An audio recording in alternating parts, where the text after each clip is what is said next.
Okay guys, welcome to the AS online coaching. तो आज का ये second lecture ratio and proportion के ऊपर। तो जैसे कि हमने पहले लेक्चर में पूरा बेसिक समझ गए थे कि रेशियो एंड प्रोपोर्शन के ऊपर finding the value of A and B and combining the ratio. तो आज हम सॉल्व करेंगे कुछ word problems on ratio and proportion. तो स्टार्ट करते। तो ठीक है, आज के लेक्चर का पहला क्वेश्चन क्या बोलता है कि sum of ₹9,000 is to be distributed among A, B and C in a ratio of 4, ratio 5, ratio 6. What will be the difference between A and C share? Okay मतलब इस क्वेश्चन का हम कहने का मतलब क्या है कि पहले तो हमें दिया है सम दिया है तीनों का, मतलब तीन ए, बी और सी का जो यहाँ पे सम दे दिया है हमें 9,000। ओके, और जो ए, बी और सी है उसका रेशियो भी हमें दिया है, A ratio B ratio C equals to 4:5:6, है ना। तो हमें क्या बोला है कि what is the difference between A and C share. तो ए और सी का डिफरेंस फाइंड आउट करने का, है ना। तो नॉर्मली पीछे हमें पता है कि ए बी सी निकालने के लिए हमें सम चाहिए रहता है, रेशो चाहिए रहता है। तो ये भी सम कुछ पीछे वाले जैसा, ये बेसिक। ओके, तो लेकिन देखो एक चीज़ है कि हमें क्या बोला है कि ए एंड सी का डिफरेंस फाइंड आउट करना है ना, डिफरेंस, है ना। डिफरेंस पूछा है आपने हमें, तो क्या क्या निकालने का, ए माइनस सी निकालने का, क्या सी माइनस ए निकालने का ना, ये भी क्वेश्चन है ना, डिफरेंस निकालने का। तो ये कैसा डिसाइड करना है, कौन सा ए माइनस सी निकालने का, सी माइनस ए निकालने का। ए और सी बोला है, ए की वैल्यू क्या है 4, सी की वैल्यू क्या है 6। तो ऑफकोर्स ग्रेटर में से चीज़ें सब्ट्रैक्ट होती है माइनस करने के टाइम पे, डिफरेंस करने के टाइम पे। तो ऑफ कोर्स तो यहाँ पे ए माइनस सी नहीं होएगा, यहाँ पे सी माइनस ए करना पड़ेगा। अगर ए की वैल्यू बड़ी होती है सी से तो ए माइनस सी होता है, यहाँ पे ए की वैल्यू छोटी है ना सी से, ए की वैल्यू क्या है 4, सी की वैल्यू क्या है 6। तो डिफरेंस निकालने के टाइम पे 6 - 4 करना पड़ेगा ना। तो जो भी वैल्यू रहेगी इसमें से ए माइनस होगा, ऐसा तो माइनस नहीं होगा 4 - 6, तो सी माइनस ए निकालना पड़ेगा। ओके, तो सी की वैल्यू निकालो, ए की वैल्यू निकालो और डायरेक्ट कर दो। मैं एक लॉन्ग मेथड नहीं करूँगा, अगर लॉन्ग मेथड इसको देखना है तो पहले लेक्चर के वीडियो देख सकता है, वो उसका लिंक मैं डिस्क्रिप्शन में दे दूंगा।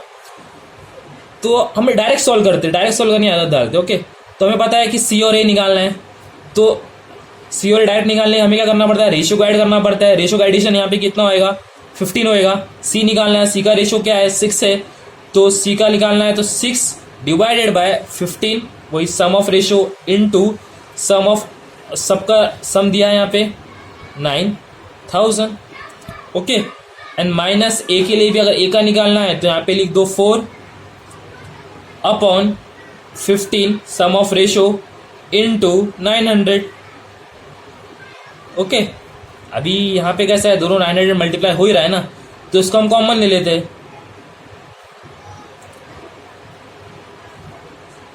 ये हो गया 4, अब नॉर्मल क्या आएगा 9,000, ये हो जाएगा कितना आएगा, डिनोमिनेटर कॉमन है ना, तो डायरेक्ट माइनस कर सकते हैं ना। तो यहाँ पे कितना आएगा, सॉरी ये 16 नहीं है, ये 6 है, सॉरी। तो 6 - 4 यहाँ पे आएगा 2/15 नॉर्मली। तो मल्टीप्लाई कर दो उसका सोल्यूशन करें तो कितना होगा 15 1 सा, तो उसको 5 5 3 एंड देन यहाँ पे पूरा कैलकुलेट करेंगे तो ये हो जाएगा 1200। सिंपल, डिफरेंस निकल गया। अभी आप ऐसा मत करते बैठो कि पहले सी का निकालेंगे फिर देन ए का निकालेंगे फिर सी में से ए को माइनस करेंगे। थोड़ा स्टेप्स तो कम करना पड़ेगा ना बेटा, एक एक स्टेप्स तो नहीं कर सकते। तो सी के लिए नॉर्मल 6 लिख दो, सी की रेशियो क्या है 6 divided by sum of ratio 15 into जो दिया है यहाँ पे sum of distribution 9,000। Same as A के लिए भी क्या माइनस करने, अभी सी और ए माइनस करना, सी का ये हो गया, ये पूरा हो गया सी का, देन ये हो गया ए के लिए क्या है, ए का रेशियो हमारे पास है, ए का रेशियो क्या है 4, ए का रेशियो है 4/15 सम ऑफ रेशियो इनटू दिस। या तो नॉर्मल आपको मालूम है कि 900 तो समान ही बढ़े, तो 9,000 को बाहर ले लो, ये सिंपल है, यहाँ पे सिंपल कैलकुलेशन आ गया 200। ओके, तो भी नेक्स्ट सम देखते हैं। नेक्स्ट सम क्या बोलता है कि ₹180 contain in a box consist of 1 rupees 50 पैसा 25 पैसा coins in the ratio of 2:3:4, what will be the number of 50 पैसा कॉइन। मतलब क्वेश्चन क्या बोल रहा है, पहले क्वेश्चन का मतलब समझता, क्वेश्चन क्या है। वो क्या बोल रहा है कि 180 रुपीज़ है एक बॉक्स में हाँ, वो 180 रुपीज़ में ना 1 के भी बहुत से सिक्के हैं, 50 पैसे के बहुत से सिक्के हैं एंड 25 पैसे के बहुत से सिक्के हैं। तो उसका रेशो भी दिया है 2:3:4। तो हमें क्या बोल रहा है कि बताओ कि 50 पैसे के कॉइन कितने हैं 180 रुपीज़ में, ये पूछा है। ओके, क्वेश्चन समझ गया ना, क्वेश्चन समझना इंपॉर्टेंट है, बिना क्वेश्चन समझा हम हम सॉल्व नहीं कर सकते। ओके, तो यहाँ पे रुपीज़ कितना है अपने पास बॉक्स में 180 है। ओके है ना, और अपने पास रुपीज़ में कितने रुपीज़ में क्या है, 1 रुपये का सिक्का है, देन रुपीज़ में हमारे पास 50 पैसे का सिक्का है एंड देन हमारे पास 25 पैसे का सिक्का है। Okay clear. अच्छा चलो ये बताओ सबसे पहला कि अगर मेरे पास 50 पैसे है उसको मेरे को रुपीज़ में कन्वर्ट करना पड़ेगा तो कितना होएगा, इंटू 1/2 ना, मतलब 1 रुपीज़ है, 1 रुपीज़ मतलब एक सिक्के की कीमत कितनी होगी, 1 होगी। 50 पैसा मतलब उसका हाफ 1/2 एंड 25 पैसा मतलब 1/4। ओके, तो ये आएगा यहाँ पे 25। द सेम अगर 100 मेरे पास सिक्के है और वो है 25 पैसे के, 100 सिक्के है मेरे पास समझो 25 पैसे के, अगर मेरे को मालूम करना है कि 25 पैसे के बाद कितने सिक्के है टोटल, तो 100 सिक्के है 25 पैसे के इंटू 25 पैसे के सिक्के मतलब क्या होता है 1/4 होता है ना, तो 1/4 तो कितना आ गया 25 पैसे, 25 सिक्के मतलब हो गया। क्लियर। तो वैसे ही अभी क्या है यहाँ पे अपने यहाँ पे हमें दिया है, यहाँ पे सबका रेशियो भी दिया है कि 1 रुपये का सिक्का का 2 रेशो है, इसका क्या है 3, इसका क्या है 4, सबका डिस्ट्रीब्यूशन दिया है हमें अलग अलग से। तो इसको मैं ले सकते हैं ना एक्स अज्यूम कर सकते हैं, एक्स आगे। ओके, तो नॉर्मली हमें सिर्फ ऐड करना है। ओके, सबका रेशो हमें दिया है ये ना, तो 2:x इंटू 1 रुपीज़ के सिक्के है ना, प्लस 3x इंटू 50 पैसे के सिक्के में क्या आएगा 1/2 आएगा ना, 1/2 प्लस 4x इंटू 25 पैसे के सिक्के मतलब 1/4, तो ये हो गया 1/4। ये तो एग्जाम्पल था आपको समझाने के लिए किस तरीके से 1/2 1/4 यूज करते हैं। ओके, ये हो गया यहाँ पे, और इक्वल्स टू में क्या आएगा सम ऑफ जो भी डिस्ट्रीब्यूशन दिया है सबका। Okay clear. तो यहाँ पे ये कैंसिल हो जाएगा, क्या बचेगा फिर लास्ट में, ये हो जाएगा 2x plus 3x/2 plus x equals to 180। Okay clear. अभी यहाँ पे क्या है, यहाँ पे हम सिंपली क्या कर सकते हैं इसका हाँ ओके, तो ये x को ऐड कर दो, ये x इससे ऐड होगा तो होगा 3x plus 3x/2 equals to 180। Okay, तो यहाँ पे हम नॉर्मल सा एलसीएम ले लेंगे कि इसको भी यहाँ पे नीचे 2 लाना है ना। तो ओके गाइस, तो यहाँ पे हमने x और 2x को प्लस कर दिया, हो गया 3x plus 3x/2 equals to हो गया 180। तो यहाँ पे कैसे, यहाँ पे डिनोमिनेटर कॉमन करने के लिए यहाँ पे हम दोनों 2 से मल्टीप्लाई कर देते ऊपर नीचे, तो क्या हो जाएगा, ये हो जाएगा 6x प्लस 3x, यहाँ पे भी 2 हो जाएगा ना, तो डिनोमिनेटर हो गया कॉमन इक्वल्स टू हो गया 180। देन ऐड कर दो, ये हो जाएगा 9x इक्वल्स टू 180, ये 2 को इधर मल्टीप्लाई कर दो, ये हो जाएगा 360 एंड 9 से डिवाइड कर दो, यहाँ पे हो जाएगा 40। तो x की वैल्यू आ गई 40। ओके, तो क्या आ गई, x की वैल्यू 40 आ गई ना। तो हमें क्या बोला है कि फाइंड द नंबर ऑफ 50 पैसा कॉइन। 50 पैसा क्या है 3x है ना, बस सिंपल। तो हमें क्या करना है कि 50 पैसा को क्या दिया 3x ना, तो 3 इंटू 40 ये हो जाएगा 120।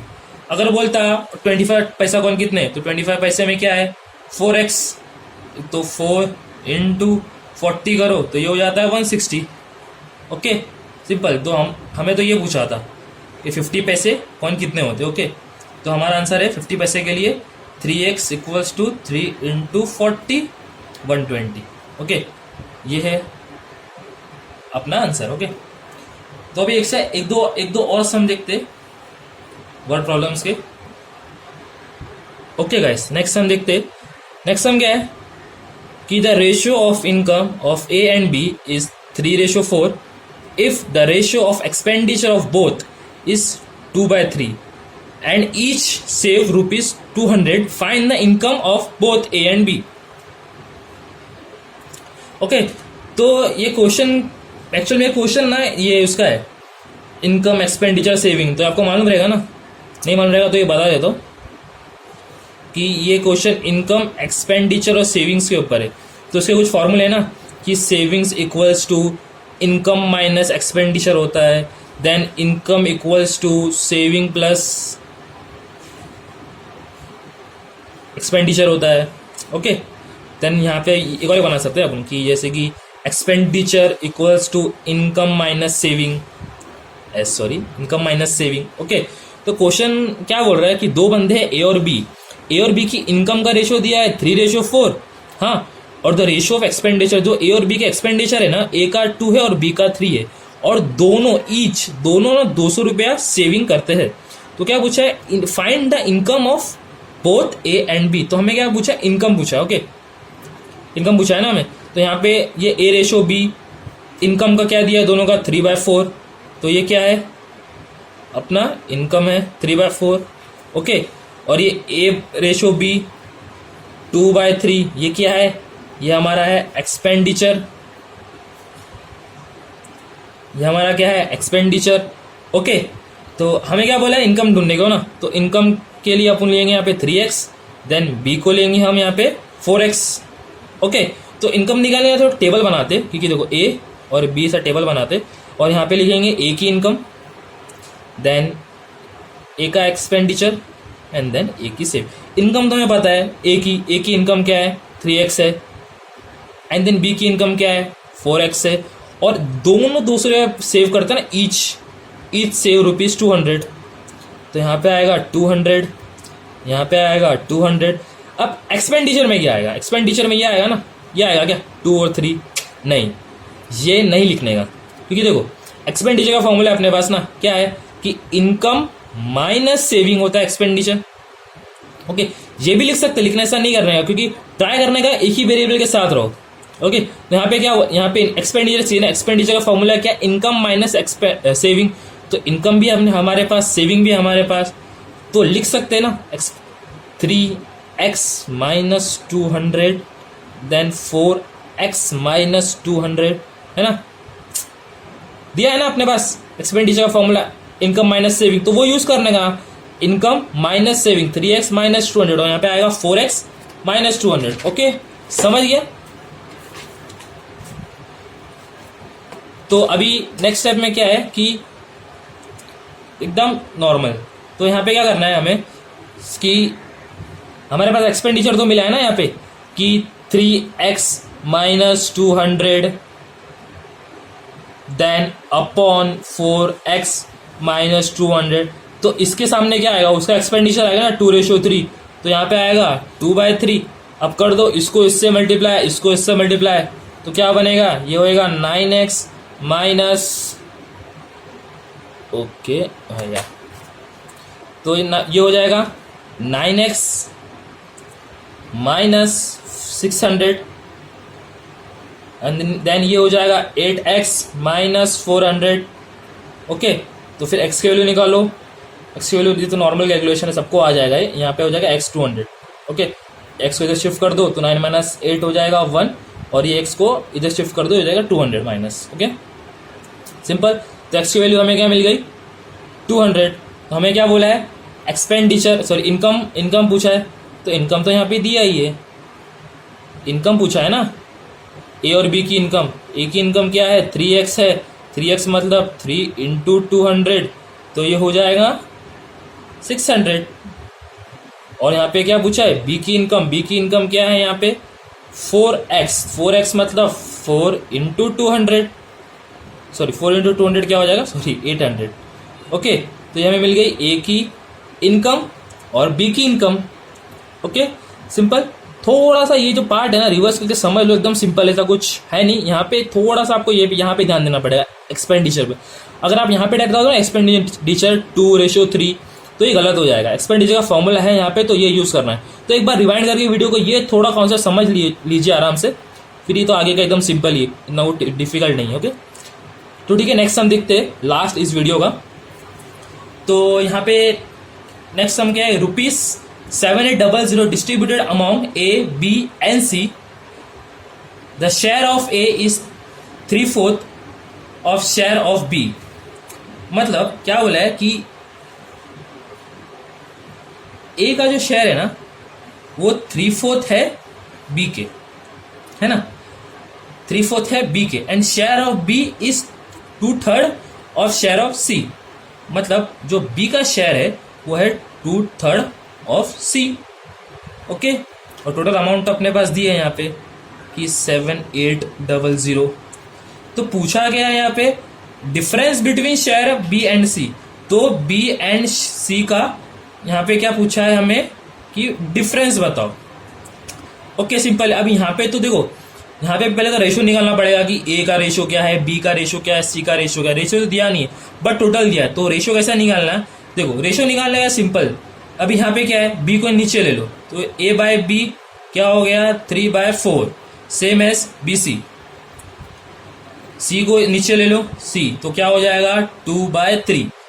ओके, तो रेशो निकालने, अभी रेशो के फॉर्मेट में लिख देते A by A ratio B equals to 3/4 and B ratio C is equals to 2/3।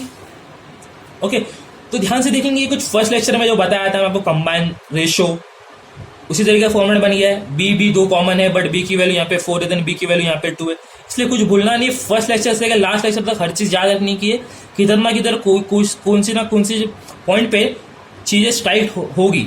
Okay simple है। तो यहाँ पे आपको पता है ट्रिक क्या है, अगर नहीं मालूम है तो फर्स्ट लेक्चर में जाके देख लो, वहाँ पे मैंने एकदम डिटेल में समझाया हो कि ऐसे सम को किस तरीके से सॉल्व किए करते हैं। और वहाँ पे हमने 2 सम भी लिए थे एक्सप्लेन एग्जाम्पल के तौर पे। ओके, तो डायरेक्ट ट्रिक अप्लाई करते A B then B C, तो ये होगा 3 4 लिख दो यहाँ पे एंड देन 2 3 लिख दो। इसको इससे मल्टीप्लाई कर दो, इसको इससे और इसको इससे, तो क्या हो जाएगा 2 3 ज़ा 6 एंड देन 2 4 ज़ा 8, देन यहाँ पे आएगा 4 3 ज़ा 12। ये हो जाएगा A ratio B ratio C. Okay clear. अभी भी इसका ऑप्टिमाइज करेंगे तो इसका कॉमन फैक्टर निकलता है, तो क्या है इसमें भी 2 से, ये भी 2 से, ये भी 2 से, तो ये हो जाएगा 3, ये हो जाएगा 4, ये हो जाएगा 6। तो ये आ गया हमारा ए रेशो बी रेशो सी प्रॉपर। तो अभी पूछा क्या है कि डिफरेंस बताओ शेयर बी और सी के। बी और सी बराबर, बी और सी में बड़ा क्या है, सी बड़ा है, तो क्या निकलेगा सी माइनस बी। पीछे अभी हमने 2 सम पहले ये ऐसा सम किए। ओके, डिफरेंस बताने अमाउंट के बीच में का, तो सी निकालना है, सी का रेशो लिख दो यहाँ पे 6। हाँ, यहाँ पे डायरेक्ट करके बताओ कि देखो यहाँ पे बी का क्या है, बी का रेशो है 4।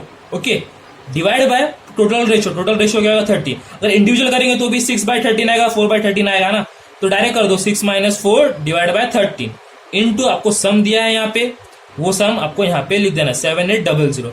देन सिंपल 13 1 ज़ा 13 6 ज़ा हो जाएगा। देन इसको सॉल्व कर दो, क्या हो जाएगा यहाँ पे 00। ओके, तो ये हो जाएगा 2 × 600। फाइनल आंसर क्या आ गया 1200। Okay simple. तो खाली आपको यहाँ पे थोड़ा सा देखना है कि हाँ यहाँ पे थोड़ा सा अलग आया है इस बार कि बी और ए बी सी का यहाँ पे रेशो नहीं दिया था, तो ए और बी का पहले रेशो निकालो, फिर उसको कंबाइन करो, देन आपको सी और बी का शेयर मिल जाएगा। ओके।